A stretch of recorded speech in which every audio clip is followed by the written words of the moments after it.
असं की मला या याची माहिती नाही, पण ते काल खुलासा माणिकरावनी केला. 30 वर्षापूर्वी हा दावा दाखल झालेला होता. त्यावेळेचे दक्षिण राज्यमंत्री तुकाराम देगोळे. आता 30 वर्षानंतर त्याची सद्यस्थितीमध्ये त्याची किती त्याची व्याप्ती आहे, म्हणून तर कोर्टात लगेच जामीन मंजूर केला. मान्य उच्च न्यायालयात जायची त्यांना परवानगी दिली. पण तो आता शेवटी विरोधकांचं काम आहे राजीनामा मागणं. माननीय धनंजय मुंडेच्या बाबतीत सुद्धा मी पहिल्यापासूनच म्हटलं, सरकारने यासाठी नेमली, पहिली यासाठी नेमली, त्यात काही आक्षेप होता सदस्यांबद्दल, बदलून दिली, नाव बदलली गेली. आता चौकशी पूर्ण दिली पाहिजे. मग परत चौकशी सरकार फारच करता असे पण आरोप होईल.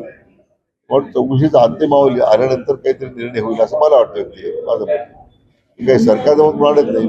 आणि माणिकराव सुद्धा लगेच आरोपी उभा करून राजीनामा मागणं हे योग्य नाही.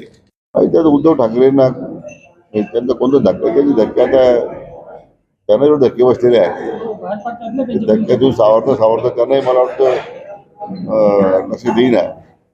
त्यांचं काय त्याने व्यक्त केलं असेल काय मत, ते त्याच्या कोणत्या अडचण केलं मला माहिती नाही. असं की मला या याची माहिती नाही, पण ते काल खुलासा माणिकरावनी केला. 30 वर्षापूर्वी हा दावा दाखल झालेला होता.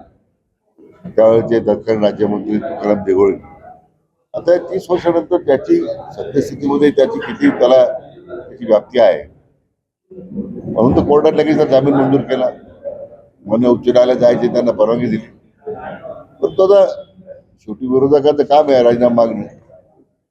माननीय धनंजय मुंडेच्या बाबतीत सुद्धा मी पहिल्यापासूनच म्हटलं, सरकारने यासाठी नेमली, पहिली यासाठी नेमली, त्यात काही आक्षेप होता सदस्यांबद्दल, बदलून दिली, नाव बदलली गेली. आता चौकशी पूर्ण दिली पाहिजे. मग परत चौकशी सरकार फारच करता असे पण आरोप होईल. पण चौकशीचा अंतिम आल्यानंतर काहीतरी निर्णय होईल असं मला वाटतं. ते माझं मत. काही सरकारजवळ मांडत नाही. आणि माणिकराव सुद्धा लगेच आरोपी उभा करून राजीनामा मागणं हे योग्य नाही.